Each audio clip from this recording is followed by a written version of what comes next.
Cool. So, what I tell everybody who does have a real estate license, and they're going to be prospecting sellers trying to find investment opportunities as a wholesaler, as an investor, or as a real estate agent, is that you always approach them as an investor first. Always as an investor first. So you're going after them as an opportunity for you to either buy the property, uh, wholesale the property, or purchase it subject to. But the point is that you approach them as an investor first, and the reason that you do that as an investor first is because you can transition from investor to real estate agent. It's very difficult to transition from real estate agent to investor because the two are completely they're two opposing forces. An investor's job when we're buying a property is to get it at the best price possible as an investor. A real estate agent's job is to try to get the highest price possible for their seller. So if you approach them as an investor first and you say, Mr. and Mrs. Seller, listen, after running the numbers and then after looking at everything that we're doing, I can only offer you X dollars. I know you want, $250,000, $800,000. All I can offer you right now, really for me, for my investment strategy, is about $550,000. But here's what we can do, Mr. and Mrs. Seller. It doesn't work for me, but why don't we put it on the market and then we'll list the property for $800,000. That's something that you could potentially do when you have a real estate license.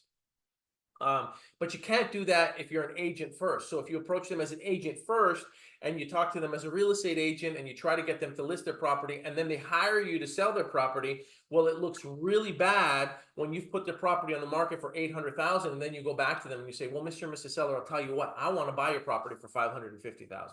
Now they've lost complete confidence in you because you're the one who's supposed to be helping them get that price, and then you're trying to buy it for a much lower price. So biggest rule is that if you do have a real estate license, is that you still approach prospects as an investor first, and then you can transition to a real estate agent second if it doesn't work out.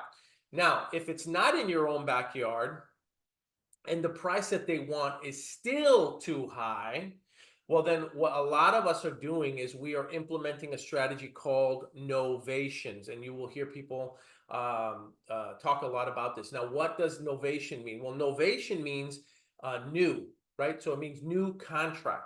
And for whatever reason, that's what they're calling this strategy. And so, and it is because what you're doing is you're turning your existing contract into a new contract with an end buyer. But let me explain what novations are. So let's say you have a property that isn't a fixer, right? Ideally for us as investors, what we want are fixers, fix and flip opportunities that we can purchase, fix and flip, that we can purchase, assign to an end buyer, an end investor. Ideally, those are the perfect ones for us.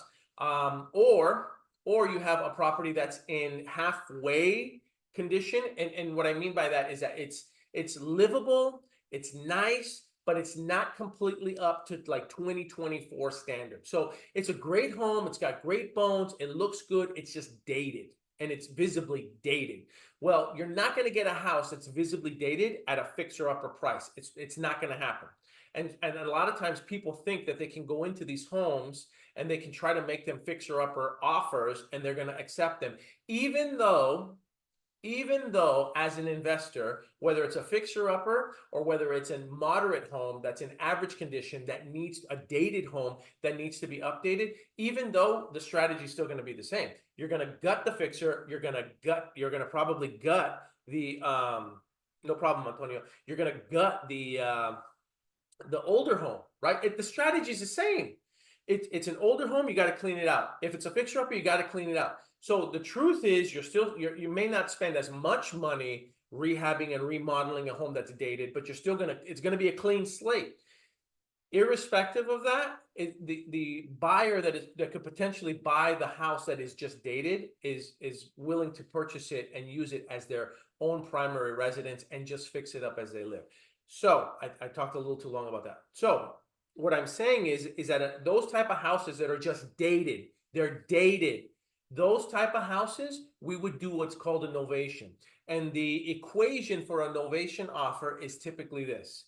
It's 90% of the ARV, the after repaired value, or 90% of the market, retail value. So whatever it's worth. So going back to my original equation, if we're talking to a seller and their house is worth 800,000 and you've comped it and you've researched it and you're like, okay, look, I see other homes that are in similar condition to this one. They're just dated. They don't look bad. They're livable. They're nice. They're just not modern. They're not up to 2024 standards. And I see that that house is selling for $800,000. Well, if that's true, then the equation you use is 90% of that. So 90% of 800,000 would be 720. And then you subtract around $30,000 to $35,000. So 720 minus $30,000, that would bring us down to about 690,000. So that is what we would offer that type of a seller. That type of a seller, we would offer them $690,000 versus the $800,000 retail price. Now, the next question is, okay, Paul, so why would a seller accept a $690,000 offer from us as opposed to just hiring a real estate agent and putting it on the market for $800,000, right? That's the real answer, and the real question. And here's the response to that. That type of seller is the type of seller that doesn't want to work with an agent. Let me admit, Jamar. That type of seller doesn't want to work with an agent. They don't want to put the property on the market. They don't want to deal with people coming into the house. They don't want to deal with people walking through their doors. They don't want to do open houses, and they don't want to make any type of repairs.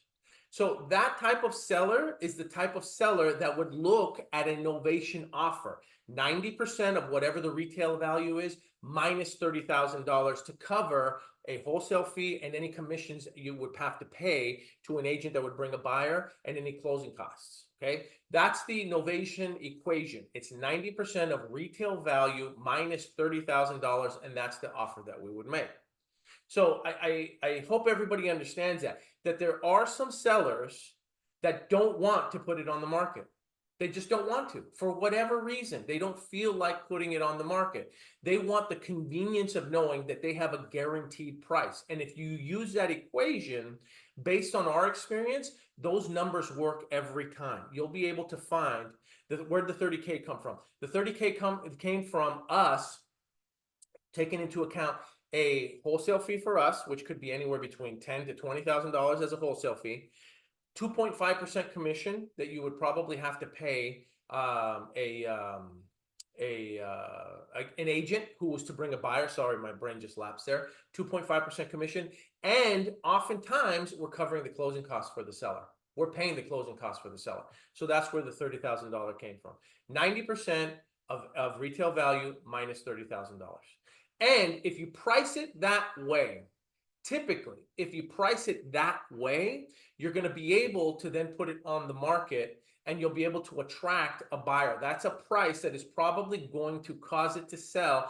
And if it's priced just right, you will have multiple buyers going in there and taking a look at the property. You'll have overbids. You'll have people coming in competing for the property. The challenge right now is that most people, especially sellers, when they want to sell, yeah, you're going to put it on the MLS.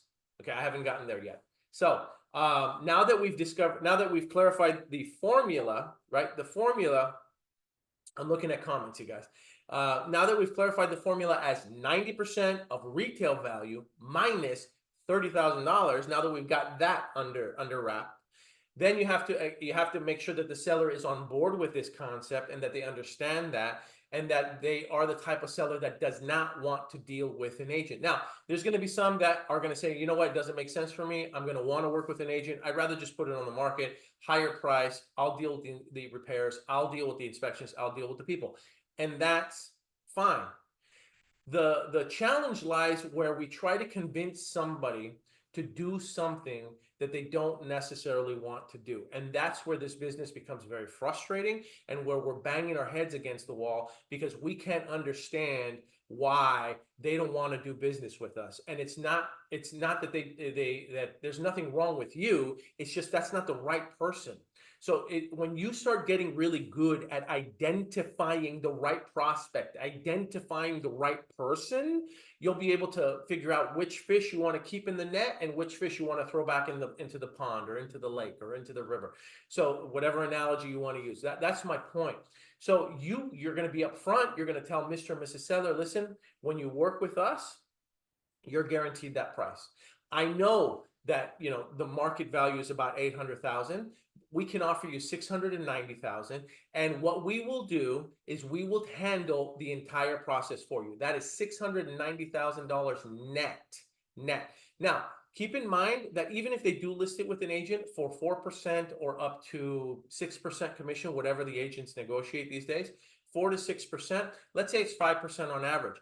On an $800,000 home, 5% is already just going to commission. So it's automatically, you're deducting about $40,000 anyway. All of a sudden, now you're down to $760,000. Just keep that in mind, because I think it's important.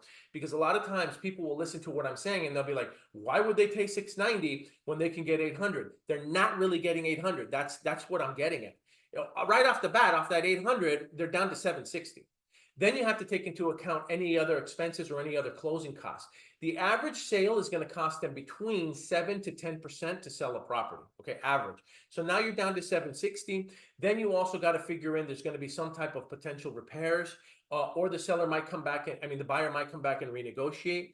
It is very common for sellers to go out and do a home inspection. And if the home is dated, remember, we're talking about dated homes. So we're not talking about brand new homes, and we're not talking about fixer-upper homes. We're talking about middle-of-the-road homes that are in average condition. They're just dated. They haven't been brought up to 2024 standards. What's going to happen is a buyer's going to go and they're going to do a home inspection. They're going to kick the tires, and they're going to find out anything and everything that's wrong with the property, courtesy of the home inspector. And then what do most buyers do? Well, most buyers then, if they're first-time buyers, they tend to freak out a little bit, right? Because they discover all the things that are wrong with the home.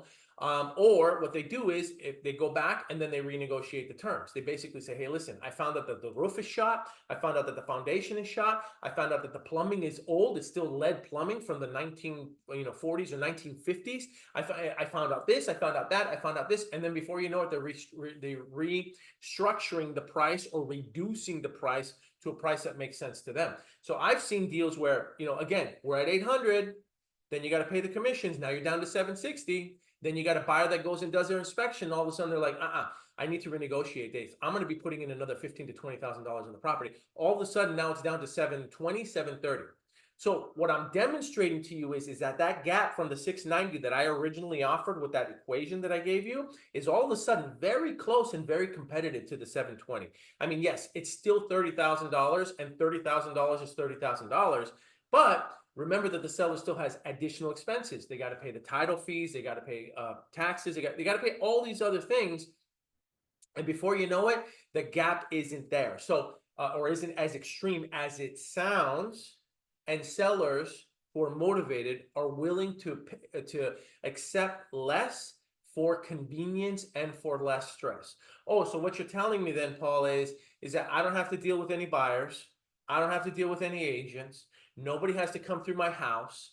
Nobody's going to come here and kick the tires. No one's going to try to renegotiate the contract with me at the 11th hour. No buyer's going to have to go secure financing, right? And they could secure financing, and I've seen deals fall out because the buyer goes out and tries to secure financing, and when they try to secure financing, all of a sudden they see what their mortgage payments are really like, or the interest rate goes up, or they didn't lock the interest rate in time, or they find out that the buyer has a child support judgment on them and they got to take care of this. Or buyers do strange things. You have a buyer that all of a sudden decides that they're going to buy a car. All of a sudden, what was once guaranteed is no longer guaranteed. So what we bring is we bring a guaranteed price. Mr. or Mrs. Seller, we will close on that price, okay?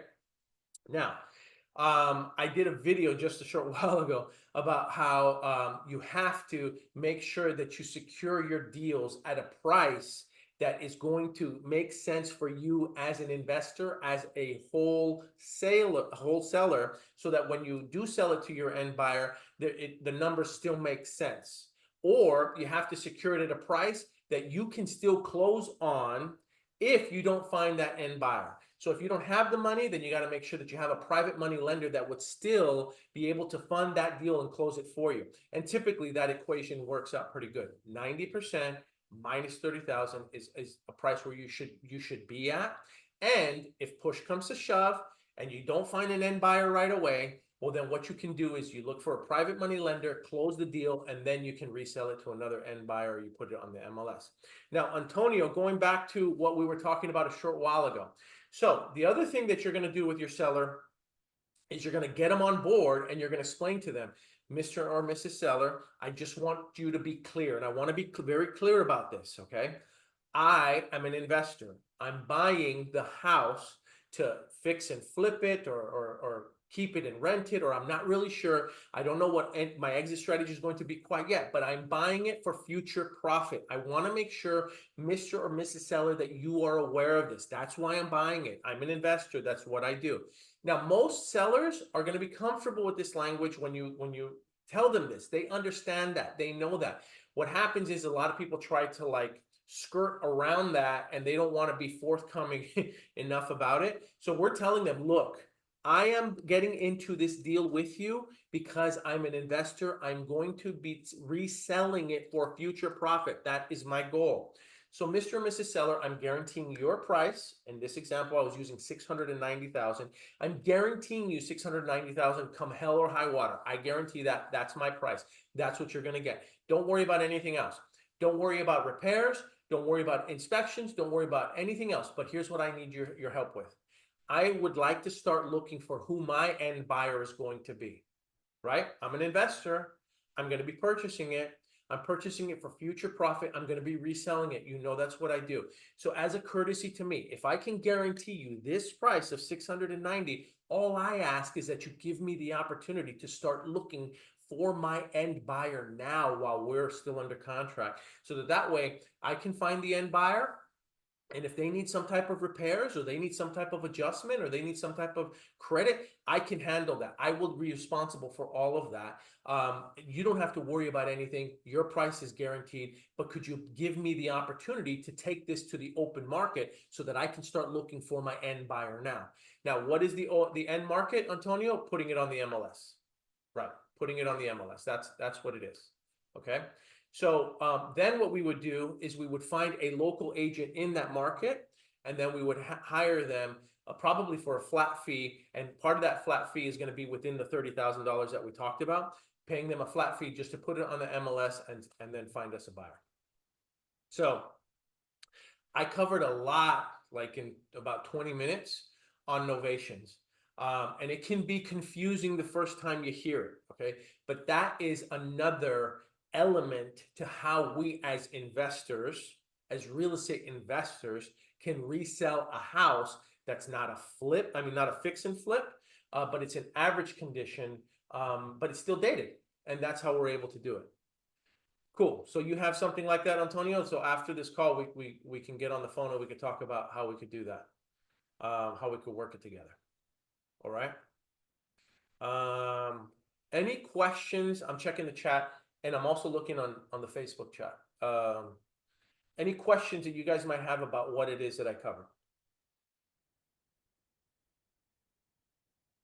Edward, this is great for the Ventura County market, for the houses that are very dated. This won't work for the houses that are already on the market, because we can't make them offers. They're already on the market, right? So we can't make them an offer, not at 90%, and then put it on the market because they already have an agent that's doing that for them. But if we start going after Ventura County properties that are dated ourselves, that's one way we could do it, where we don't have to go after the real dilapidated properties. We can do both. We can go after the fix and flips, and after the average homes that are in average condition, where you've got a motivated seller. Yeah, hope that kind of makes sense. How about buying outside the U.S., Puerto Rico, for example? I mean, you could. Jerry Norton lives in he lived in Puerto Rico, so he was doing a lot. I've never done a deal out in Puerto Rico or Guam or outside the United States, so I can't really give giving any advice as to how it would work there. I would assume Puerto Rico and Guam are very similar to the United States, though, because they're our territory. So, but I could be wrong. Don't quote me on that.